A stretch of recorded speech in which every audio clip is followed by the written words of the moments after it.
Kumar distance learning में आपका स्वागत है। हम अपने चैनल पे सभी बोर्ड और सभी यूनिवर्सिटीज के कोर्सेज को कवर कराते हैं। मैं हूं अनिल और मैं अपने वीडियो में आपको सभी इंपॉर्टेंट क्वेश्चन समझाता हूं। चलिए वीडियो की शुरुआत करते हैं। तो फ्रेंड्स, आज फिर से हम एक नई वीडियो के साथ हाजिर हैं जिसमें आपका 8वां चैप्टर है जो कि एनआईओएस बोर्ड के 10th क्लास के पेंटिंग का है, जिसका कोड है 225। तो दोस्तों, आज हम इस वीडियो में बात करने वाले हैं आपके समकालीन भारतीय कला के पुरोगामी कलाकार के बारे में। इसको आप प्लीज़ पूरी वीडियो को देखिएगा, क्योंकि जब तक आप पूरी वीडियो नहीं देखेंगे तो आपको बिल्कुल भी समझ में नहीं आएगा। अगर आप पूरी वीडियो देखते हैं तो आपको बिल्कुल समझ में आएगा। और साथ ही साथ, क्योंकि आपको पता है मैं अपने वीडियो में नोट्स ज़्यादातर आपको बताता हूँ, इम्पोर्टेंट क्वेश्चंस आपको बताता हूँ, जिससे कि आप अपने एग्जामिनेशन में अच्छे मार्क्स पा करके आप उत्तीर्ण हो जाएं, पास हो जाएं। चलिए बिना देरी के हम करते हैं इसको थोड़ा सा काम। ठीक है, चलिए शुरुआत करते हैं समकालीन भारतीय कला के पुरोगामी कलाकार के बारे में। पहला है हंस दमयंती। विवरण की बात करें तो शीर्षक है हंस दमयंती। कलाकार की बात करें, इसे बनाया है राजा रवि वर्मा जी ने। माध्यम है कैनवास पर तैलीय रंग। काल है 1899। संकलन है राष्ट्रीय आधुनिक कला संग्रहालय, नई दिल्ली। इस चित्र की कुछ विशेषताओं के बारे में जान लेते हैं, आइए। 1899 तैलीय रंग में बनाई गई ये आकृति, यह जो कृति है, ये राजा रवि वर्मा जी के द्वारा बनाई गई सबसे उत्तम सर्वोत्तम कृति है, उनमें से एक है। चित्र में दमयंती को सबसे सुंदर स्त्री के रूप में लाल रंग की साड़ी पहने चित्रित किया गया है, तथा वह अपने प्रेमी का संदेश हंस के माध्यम से सुन रही है। दमयंती की खड़ी आकृति और उसकी अर्धगर्भित भावभंगिमा बहुत आकर्षक है। चित्रकार के बारे में आइए कुछ जान लेते हैं। ये भारत के सर्वाधिक ख्याति प्राप्त कलाकारों में से एक हैं, जिनका क्रांतिकारी दृष्टिकोण था। पानी तथा तैलीय रंगों की अपनी तकनीक के लिए उन्हें खूब ख्याति प्राप्त हुई, यानी कि उनका खूब नाम हुआ। इनकी कृतियों में भारत पौराणिक कथा श्रृंखलित अंकित है। दुष्यंत, शकुंतला, नल दमयंती तथा महाभारत महाकाव्य की कथाओं से लिए गए प्रसंग इनकी कलाकृतियों में विशेष स्थान रखते हैं। इससे संबंधित क्वेश्चन के बारे में बात कर लेते हैं।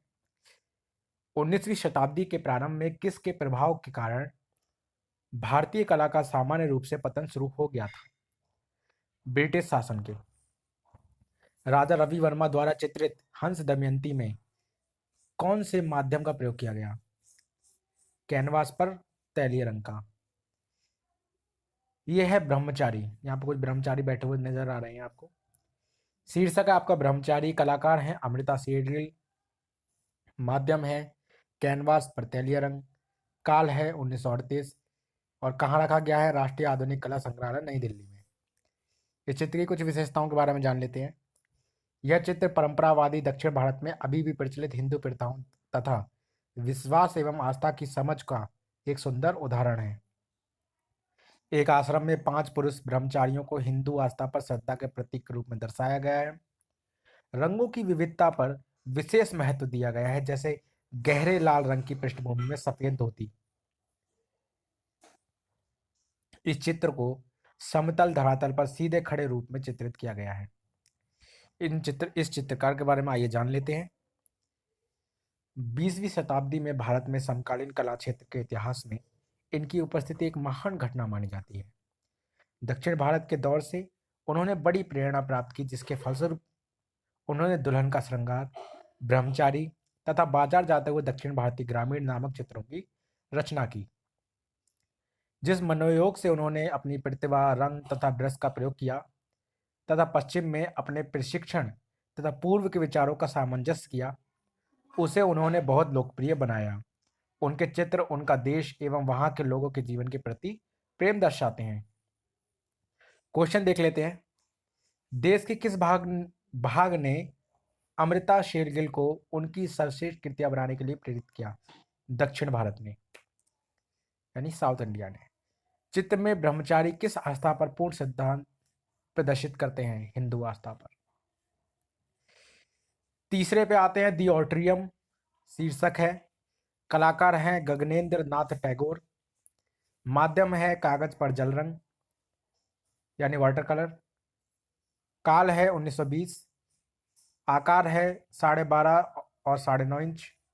संकलन है रविंद्र भारती सोसाइटी जरा समको, कोलकाता में। यह चित्र एक असाधारण कलाकृति है जो उनकी कृतियों पर घनवाद के प्रभाव को दर्शाती है।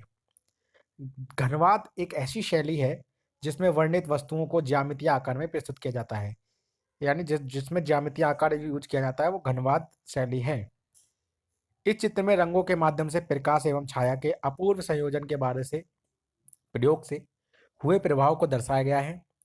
विभिन्न ज्यामितीय आकारों को संयोजित करके इस आकृति को रूप दिया गया है। ठीक है दोस्तों, चलिए इस चित्रकार के बारे में कुछ बात कर लेते हैं।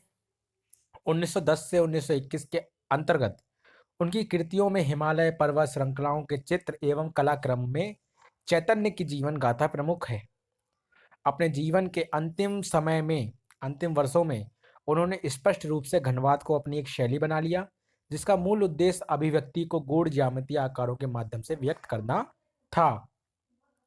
वह अपने समय के महान कला समीक्षक भी रहे तथा उनके राजनैतिक तथा सामाजिक व्यंग्य चित्र भी बहुत चर्चित थे। क्वेश्चन देख लेते हैं। द ऑडिटोरियम चित्र किस माध्यम में बना है? कागज पर जल रंग से। गगनेंद्र नाथ टैगोर द्वारा विकसित शैली के नाम के बारे में बताइए। घनवाद। तो दोस्तों उम्मीद करता हूं कि आपको बिल्कुल समझ में आया होगा जिस तरीके से मैंने आपको समझाया है।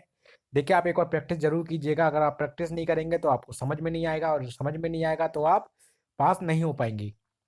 मेरा उद्देश्य है इस लॉकडाउन में आपके पास पूरी तरीके से सिलेबस पहुंचे, आपके पास नोट्स पहुंचे, इंपॉर्टेंट क्वेश्चंस पहुंचे, जिससे कि आप अच्छे से पास हो सकें। ठीक है, तो उम्मीद करता हूँ आपको वीडियो जरूर पसंद आई होगी। एक लाइक जरूर दीजिएगा, कमेंट जरूर कीजिएगा, बताइएगा कि आपके किस सब्जेक्ट में कन्फ्यूजन है और आपको कौन से सब्जेक्ट पे वीडियो चाहते हैं। Thank you for watching this video and all the best for your upcoming